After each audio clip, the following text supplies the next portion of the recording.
수사권 폐지 법안 저지에 사활을 건 검찰의 반발도 거세지고 있는 가운데 검찰이 중요한 직접 수사 사건의 경우 수사 착수와 기소도 외부 통제를 받겠다면서 공정성 확보 방안을 발표하기도 했습니다. 전국 고검장들은 박범계 장관을 만나서 검수완박 법안 저지에 역할을 해달라고 호소했습니다. 한동호 기자입니다.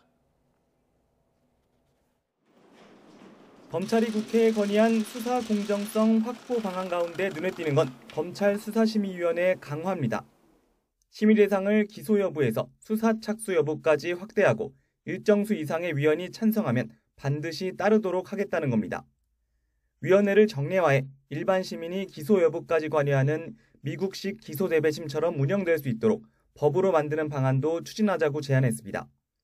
중요 직접수사 사건은 검찰 안팎의 통제를 강화하겠다고 약속했습니다. 수사 착수부터 종결까지 수사심의의 심의를 의무적으로 받게 하거나 검찰총장 승인을 받는 방안도 논의합니다.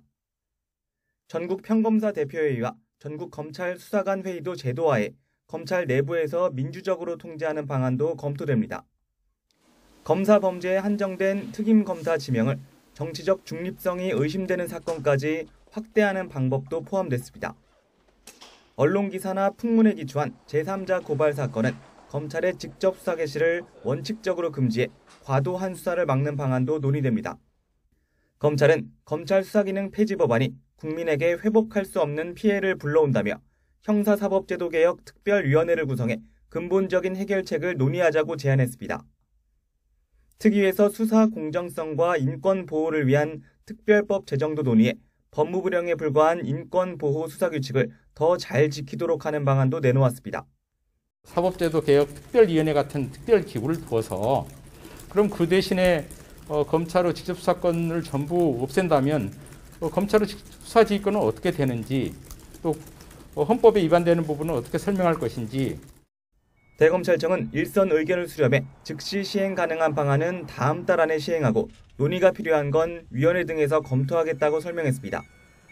전국 고검장들은 박범계 장관을 만나 이른바 검수완박 법안이 검찰의 존재 의의를 부정하는 거라며 역량을 발휘해 법안을 저지하는 데 역할을 해달라고 호소했습니다. 법안과 관련된 어떤 의견을 지금까지 내놓은 의견보다는 조금 더 구체적인 의견을 법사위가 열리면 낼 수도 있다.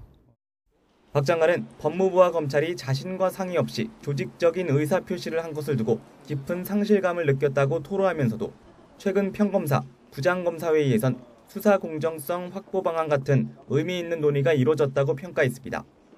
YTN 한동우입니다.